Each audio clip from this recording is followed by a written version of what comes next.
اللہ رب العزت قرآن کریم کے سورہ توبہ آیت نمبر 32-33 میں فرماتے ہیں، یہ لوگ چاہتے ہیں کہ اپنے منہ سے اللہ کے نور کو بجھا دے، حالانکہ اللہ اپنے نور کو مکمل کیے بغیر نہ مانے گا، اگرچہ کافر ناپسند کرے۔ اعلان نبوت کے بعد کفار مکہ کی طرف سے مسلمانوں کو ستایا، دبایا اور اسلام کو مٹانے پر پورا زور لگایا گیا، لیکن تمام سازشیں، کوششیں اور مخالفتیں ناکام رہی۔ اس کے بعد جب اللہ کے رسول صلی اللہ علیہ وسلم کی وفات ہوئی تو یہ اسلام کی تاریخ کا سب سے بڑا صدمہ تھا۔ بظاہر دشمنان اسلام کے لیے اسلام کو مغلوب کرنے کا سب سے بڑا موقع تھا۔ پھر ایک زمانہ آیا کہ چنگیز خان اور ہلاکو خان جیسے ظالموں نے اسلامی مملکتیں تباہ کر دی، بغداد کی سڑکیں اور گلیاں لاشوں سے اور دریائے دجلہ خون سے بھر دیا۔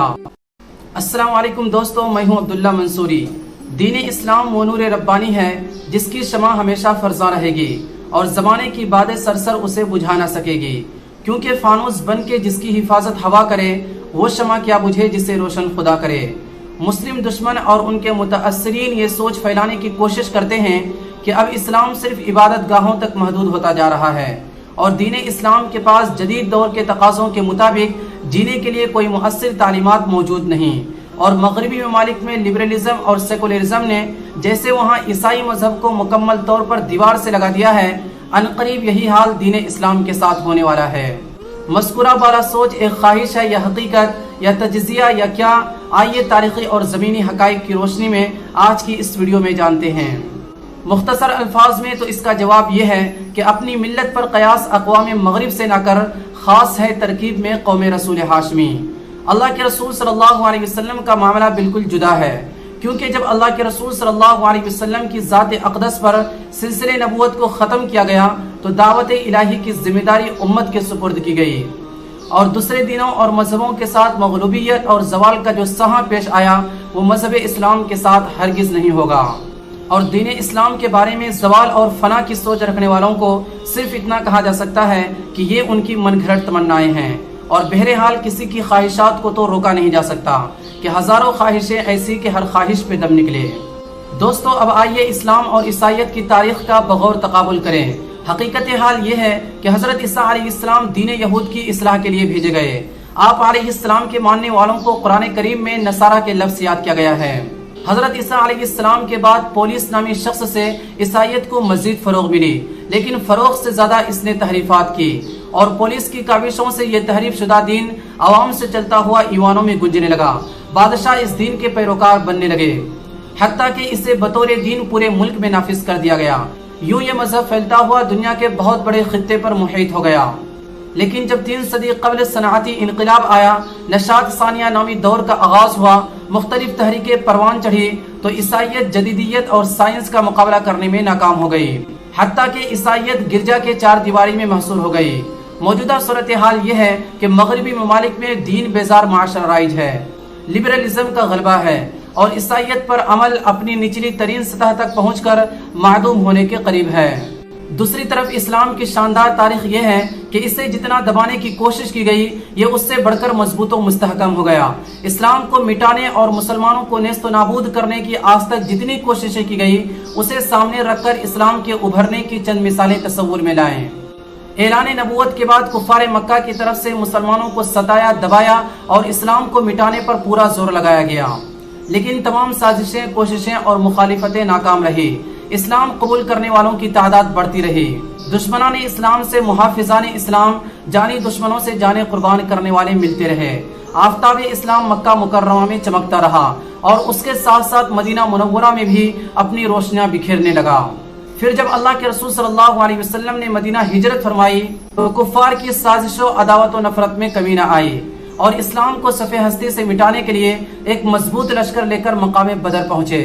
مسلمانوں میں اسباب و آلات کی قلت، افرادی قوت کی کمی تھی، مگر نصرت الہی کی بدولت پرچم اسلام مزید بلند ہوا اور کفار کو پھر منہ کی کھانی پڑی۔ اور جس دین کو کفار نے اسلام کے لیے یوم الفنا یعنی کہ خاتمے کا دن سمجھا تھا، وہ یوم البقا اور یوم الفرقان یعنی کہ حق و باطل میں فیصلے کا دن ثابت ہوا۔ اس کے بعد جب اللہ کے رسول صلی اللہ علیہ وسلم کی وفات ہوئی تو یہ اسلام کی تاریخ کا سب سے بڑا صدمہ تھا۔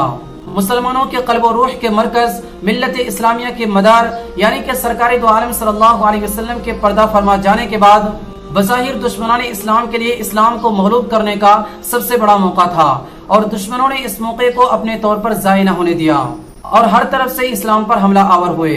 ایک طرف رومی سرحدوں میں اسلام کے خلاف طبلِ جنگ بجنے لگی، دوسری طرف جھوٹے مدعیان نبوت اپنے کمین گاہوں سے نکل کھڑے ہوئے، تیسری طرف منکرین زکوٰۃ اٹھ کھڑے ہوئے۔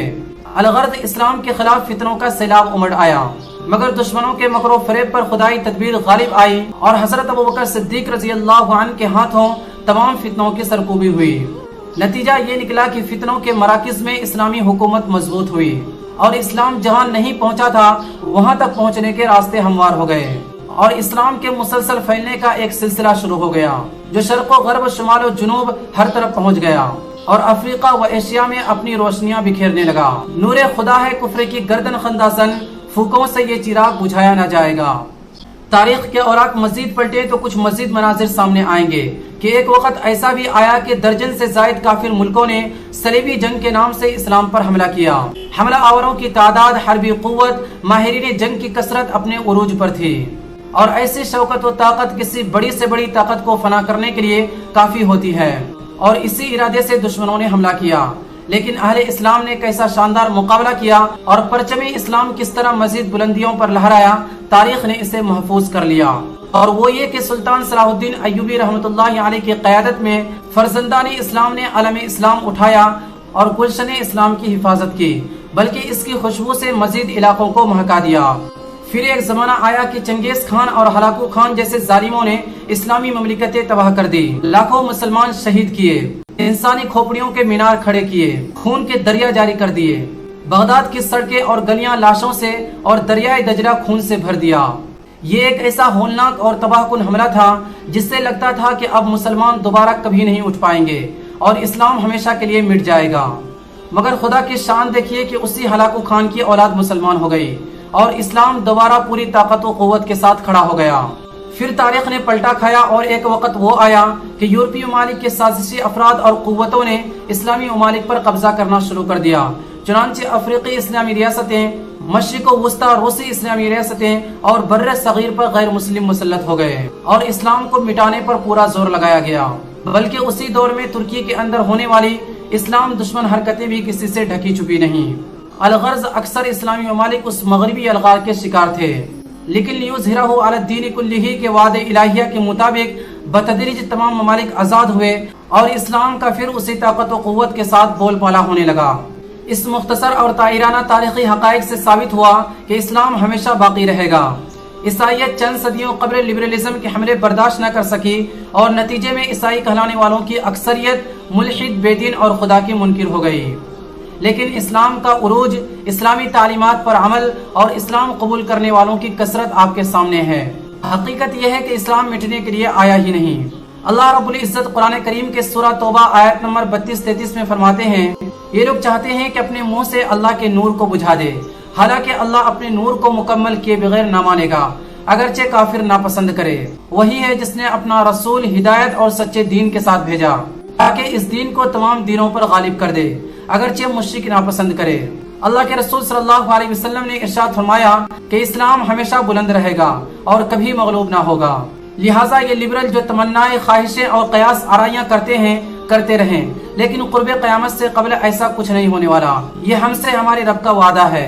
اللہ تعالیٰ دین اسلام کو عروج اور ہمیں اس سے وابستہ رہنے کی توفیق عطا فرمائے۔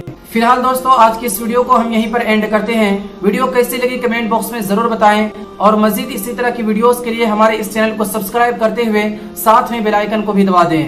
ملتے ہیں پھر اگلی ویڈیو میں، تب تک کے لیے اپنا خیال رکھیں۔ السلام علیکم۔